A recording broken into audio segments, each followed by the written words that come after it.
It's interesting. When we're born, if we lived a perfect life and we made all the right decisions and gave all the right effort, by the time we would die, we would have maximum potential in our lives. Wouldn't that be cool? But that's not what happens, is it? What happens is we look a little bit more like this here. We're going along and we're like, your parents are in a lot of control. Now, depending on the way you were raised, maybe you didn't, maybe you had some disadvantages there. Maybe you had some advantages there. At the end of the day, it's your responsibility. But, there's a participation in that responsibility that is very significant by your parents who first start out. So, maybe you're cruising along, but then, you're kind of more independent. You're in grade school and high school and you kind of bounce around a little bit. That's what people do. Then they might shoot up a little bit because they're forced to handle responsibilities when they're off to college, but now all of a sudden they're bouncing around a little bit. And then you see people mostly when they graduate from college not learn much more. Their formal education is over, so their education is over. And they're going back and forth, and all of a sudden they find themselves very gravely disappointed with where they are. They're like, I thought I'd be further along. And they're like, I have a decision to make. And so maybe they'll scoot up a little bit, they get a little more mature, but they bounce around like this, okay? And then people usually trail off. There's no reason to do that. And what's also fascinating is that usually when people start off like, oh, you have so much potential, you're only, oh my gosh, that feels so good. It's such a compliment. There's a point where that goes from a compliment to an insult. Because potential is unused ability. At what point are they just saying, hey, lazy? There's a point where that happens. So we need to maximize this. You're always you, no matter what, even when you optimize your personality. A lot of people say, well, does that mean that everybody's going to be the same? Not even close. Wouldn't you agree that if Taylor Swift had an optimized personality and Donald Trump had an optimized personality, they would be radically different people? Okay? So everybody can optimize who they are to become better, but our self remains the same. Now your personality is 50% God-given, which cannot change, and then 50% shaped by your life experiences, okay? Optimization means that you become comfortable, capable, and competent stepping outside of your normal personality. But it doesn't mean you're going to choose that, except you can use that. There's a very different thing, and it's necessary to do it. And people that give up and say, I'm just that way, get stuck for the rest of their lives, and they lose a lot of opportunities to gain things that they could have had by optimizing. But optimizing takes a lot of effort. So what makes up our personality? These are the things that are not directly in personality. Style, okay, approach, knowledge and experience, intelligence. It's different. Your IQ is actually a very significant portion of your success, but it's not as significant as something within your personality, which I'll show you. Motivation, interests, natural talents, physical attributes, okay? But every one of them is actually affected by your personality. Wouldn't you agree that your physical attributes are going to be affected by your personality? Okay, so same with these other things. Okay, so when we dive into this, the big five, 50% are from birth, 50% are learned, this is what I love about this. If I spend just a little bit of time with you and I introduce you to what your personality is and what the tests are that it shows, you can optimize 50% of the optimization you make, okay? In other words, let's say you score on a scale of 1 to 10, if you were totally optimized, it would be a 10. It's actually not. I use a different model, but let's just keep it simple before we get into the model. If you were a 5, you were like, okay, I'm halfway there. Just by knowing where you're off, you can jump up to 7.5 almost instantaneously. It's like have you ever had like a car and on the dashboard, somebody rides with you and you've had the car for 6 months and like, oh, cool, you've got this button. You're like, I have that button? Oh my gosh, it does that. Wow. And now all of a sudden you have access to something you didn't have because you have the knowledge of the fact that it's there and then you weren't using it.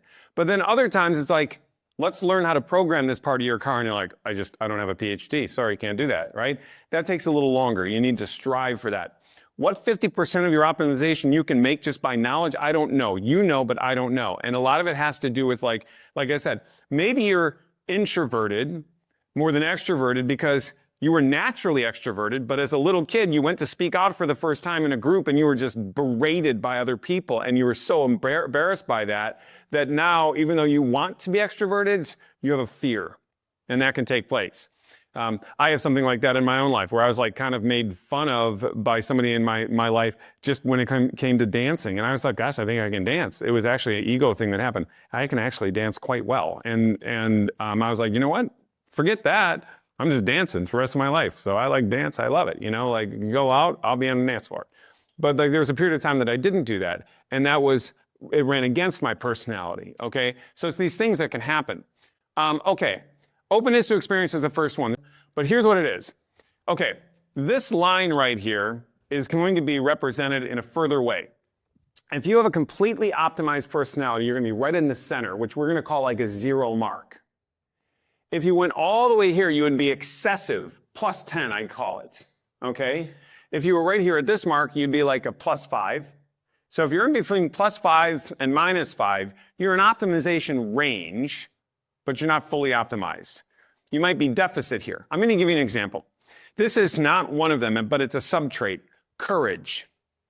If you are a courageous person, okay, it means that you have an appropriate look at what dangers are and the fortitude to move through the challenges that you would face to overcome them. If you are excessive in courage, you're going to go pick a fight with a polar bear. That's audacious. It's stupid. You're going to lose, okay?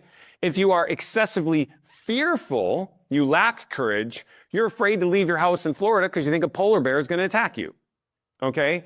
They're not rational, they're not effective. So you need to optimize it in the middle to have the appropriate amount of it. One of these is open to experience. If you're excessive, you're overly abstract, curious without studiosity, impractical, scattered, novelty addicted, unrealistic, you don't give a rat's butt about the truth. Over here, you're closed-minded, rigid, non-willing to change, not interested in new experiences, critical without reason, default stance, cynic, it can't be done, and you vote certain ways too, okay? You might be able to tell where you vote. In the middle, it's openness to, and by the way, the studies show it. Openness to experience, if you're optimized, you have studiosity with healthy curiosity. Curiosity killed the cat. Studiosity is, curiosity is like porn for the mind. It's like you're just scrolling because you're interested. Oh my gosh, what an interesting article about that stupid thing that's irrelevant in your life that's consuming time. That's like curiosity. Studiosity is, I should learn this for a reason, so therefore I'm going to learn it, right?